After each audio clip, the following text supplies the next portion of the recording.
This is the 11th hour.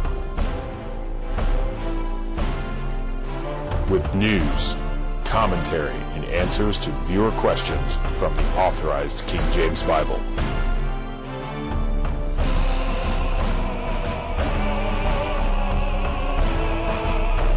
Here is Pastor Greg Miller.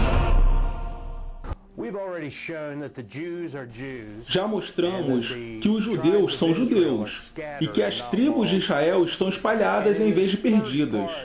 Então, nesta terceira parte de nossa série de matérias intitulada Marchando para Sião Refutado, iremos desmentir a alegação de que apenas os judeus mataram Jesus. Esta acusação aparece sutilmente pela primeira vez na introdução do documentário Marchando para Sião. Depois de 3 anos e meio de ministério, os judeus rejeitaram Jesus como seu Messias e convenceram o governador romano a crucificá-lo. 3 dias depois, ele voltou dos mortos e apareceu vivo perante seus discípulos antes de subir com vida até a destra do Pai no céu. Mais tarde, no documentário, este ponto é aprofundado quando Anderson encontra um ancião judeu que acusa Paulo de induzir as pessoas a pensarem que os judeus mataram Jesus. E logo em seguida, Anderson cita as Escrituras para traçar um link com isso, como você poderá ver neste trecho de quase 3 minutos de duração. Blame the Jews for the death of Jesus, and that is Paul's doing. It was Paul's doing in the Epistle to the Thessalonians, chapter 2, verse 14 and 15. For ye, brethren, became followers of the churches of God, which in Judea are in Christ Jesus.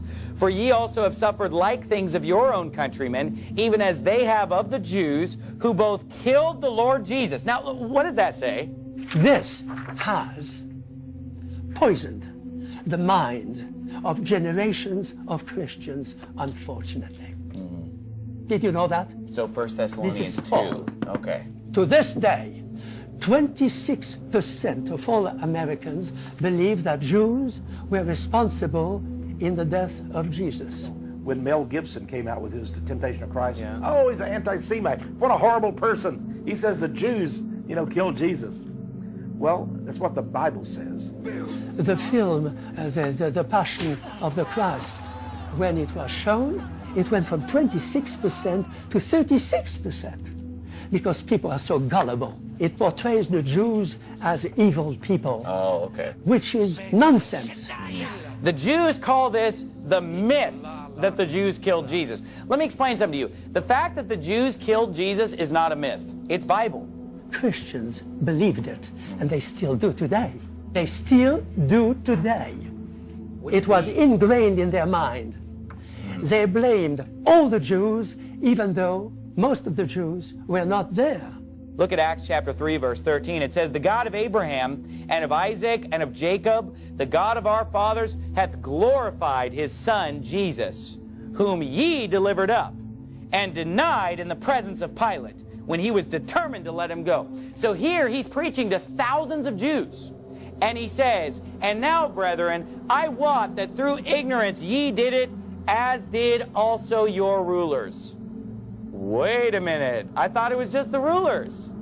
No, he said, you did it, as also did your rulers. That means it wasn't just the rulers, it was the people also. Because if we read the scriptural account, the people are crying out. A mass throng of thousands and thousands of the Jews are crying out, crucify him.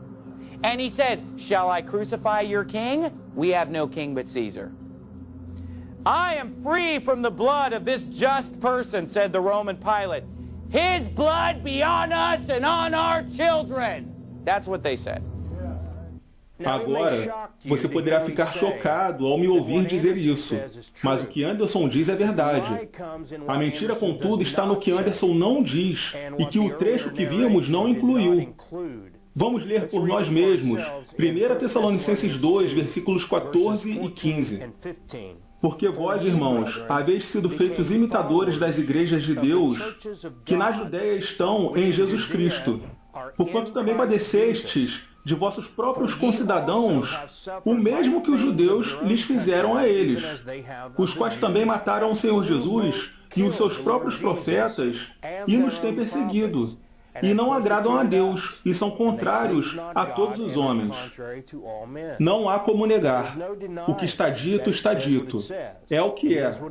Até este ponto, o Sr. Anderson até poderia estar com a razão, desde que para isso ignorasse o restante do que Deus diz. É aí que reside o erro, pois um verdadeiro pregador, um verdadeiro homem de Deus, ensina mostrando o quadro completo. Como diria Paul Harvey, Now, the rest of the story. Veja, a verdade na íntegra é que Jesus veio morrer. Jesus era mais do que um profeta, mas como um profeta, ele predisse que sua missão era morrer. Vemos isso em Mateus 16, 21. Desde então, começou Jesus a mostrar aos seus discípulos que convinha ir a Jerusalém e padecer muitas coisas dos anciãos e dos principais dos sacerdotes e dos escribas e ser morto e ressuscitar ao terceiro dia. Jesus declarou antes de qualquer julgamento e de qualquer envolvimento dos líderes judeus e da população judaica que ele estava numa missão de morte, porque, bem, é como ele disse na última ceia em Mateus 26, 28.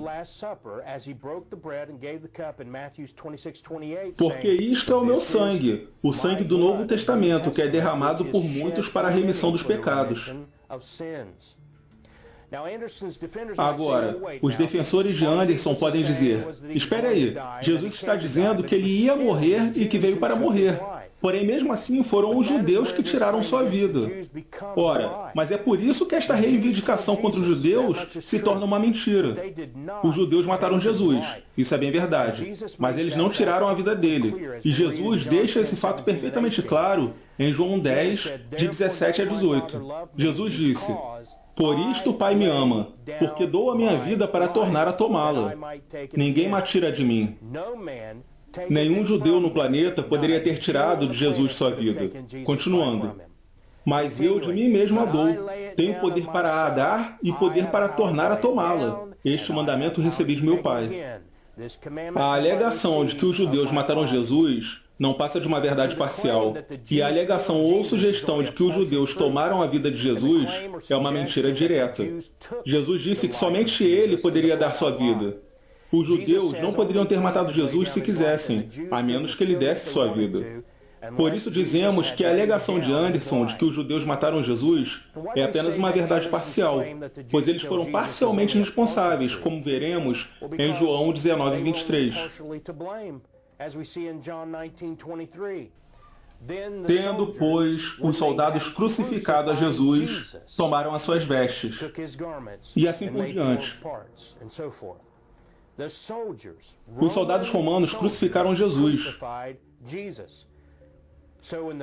Os romanos efetuaram uma ação que denunciou que eles também eram culpados pela morte de Jesus. Então vemos no versículo 11, respondeu Jesus, nenhum poder terias contra mim se de cima não te fosse dado, mas aquele que me entregou a ti, maior pecado tem. Seria Judas, que não nasceu de novo. Então, tudo o que vemos acontecer, seja da parte dos romanos, seja da parte dos judeus, é o pano de fundo para que Jesus cumprisse sua missão de morrer para que você, eu e todos os pecadores pudéssemos ter a vida eterna. João, o amado, que escreveu o Evangelho de João e as 3 epístolas de João, escreveu em 1 João capítulo 2, versículo 2. E ele é a propiciação pelos nossos pecados, e não somente pelos nossos, mas também pelos de todo o mundo. E João Batista, no Evangelho de João, é descrito profetizando no capítulo 1, versículo 29, o seguinte: no dia seguinte, João viu a Jesus, que vinha para ele, e disse, eis o Cordeiro de Deus que tira o pecado do mundo. Ele não poderia cumprir isso se não desse sua vida e se levantasse no terceiro dia vencendo a morte e o pecado. Portanto, fica claro que a mentira de Anderson está no que ele não conta a vocês. Os judeus mataram Jesus? Sim. E os romanos mataram Jesus. E Jesus veio para esse propósito. E todos os pecadores mataram Jesus. Ao ouvir caras como Anderson e outros falsos professores apresentados neste documentário, você deve ser maduro e ter discernimento, pois eles são espertos. E devemos exigir que aqueles que nos ensinam sejam biblicamente precisos, que eles forneçam base bíblica. Escute agora Anderson em outro de seus vários vídeos do YouTube onde ataca judeus através deste tema. Nele, ele apresenta Atos 3 da mesma maneira, isolando o texto e fingindo que Pedro concorda com ele. Eu ouvi algumas pessoas tentando argumentar que os romanos fizeram isso. E outras pessoas disseram, bem, você realmente não pode dizer que os judeus mataram Jesus, pois apenas alguns governantes e principais dos sacerdotes o crucificaram. Logo não podemos culpar a nação e seus cidadãos. Ouça bem o que Atos capítulo 3, versículo 14 diz. Mas vós negastes o santo, a que se refere a Jesus, e o justo, e pedistes que se vos desse um homem homicida, e matastes o príncipe da vida. Então ele diz, vós matastes o príncipe da vida, ao qual Deus ressuscitou dentre os mortos, do que nós somos testemunhas, e pela fé no seu nome fez o seu nome fortalecer a este que vedes e conheceis. Sim, a fé que vem por ele, deu a este, na presença de todos vós, esta perfeita saúde. E agora, irmãos, eu sei que fizestes por ignorância como também os vossos príncipes. É claro que não foram só os governantes a fazerem isso. Ele disse, vocês fizeram isso, se dirigindo aos judeus em geral, como fizeram também seus governantes. Se você ler o contexto de Atos capítulo 3, vai ver que ele estava falando com um grupo de milhares e milhares de judeus. E que ele disse, vocês fizeram isso, vocês mataram Jesus por ignorância, assim como seus governantes. E ele lhes deu a chance de se arrependerem. Novamente, ninguém que eu conheço argumentaria contra o texto de Atos 3. Mesmo Sanguip, que é distorcido por Anderson nesse vídeo, jamais discordaria de Atos 3. E ele é pró-Israel. Os judeus mataram Jesus. Amém. Seus líderes são culpados. E a população em geral é culpada. Mas Anderson, em sua tentativa de apontar os judeus como únicos assassinos de Jesus, trata apenas do contexto da fala de Pedro, sendo que Pedro só estava conversando com os judeus e prosélitos judeus, como aqueles vistos em Atos 3. Então, por que Pedro citaria os romanos? Ele está confrontando os judeus aqui. Estude o texto. Agora, um tempo depois, ao se dirigir a cidadãos romanos convertidos na igreja de Corinto, Paulo cita grupos distintos do mundo daquela época. Em 1 Coríntios 10, 32, vemos esses, que são 3 grupos distintos no mundo até hoje. Não vos torneis ofensa aos judeus, nem aos gentios, nem à igreja de Deus. A igreja não é os judeus. Os judeus não são a igreja. E em 1 Coríntios 2, ao falar sobre a sabedoria mundana e os gentios, que no contexto são governantes gentios, Paulo diz o seguinte, está em 1 Coríntios 2, versículos de 7 a 8. Mas falamos a sabedoria de Deus, oculta em mistério, a qual Deus ordenou antes dos séculos para a nossa glória, a qual nenhum dos príncipes deste mundo conheceu, nem judeu nem gentio, porque se a conhecessem, eles, romanos e judeus, nunca crucificariam ao Senhor da glória. Está tudo no contexto. Portanto, quando conversavam com judeus, os apóstolos diziam aos judeus que eles mataram Jesus e que seus governantes mataram Jesus. Já quando conversavam com cidadãos romanos, os apóstolos diziam que foram eles e seus governantes. E quando conversamos com qualquer pecador, você e eu podemos dizer que ele matou Jesus. Eu matei Jesus, você matou Jesus. Pois Jesus disse que morreu por causa do pecado e pelos pecadores para termos a vida eterna. Pedro e Paulo disseram aos judeus que eles mataram Jesus, mas não alegaram, como Anderson, que somente eles mataram Jesus ou que toda a culpa é dos judeus. Isso não é Bíblia, e sim a alegação feita por Anderson. A alegação essa que é uma mentira.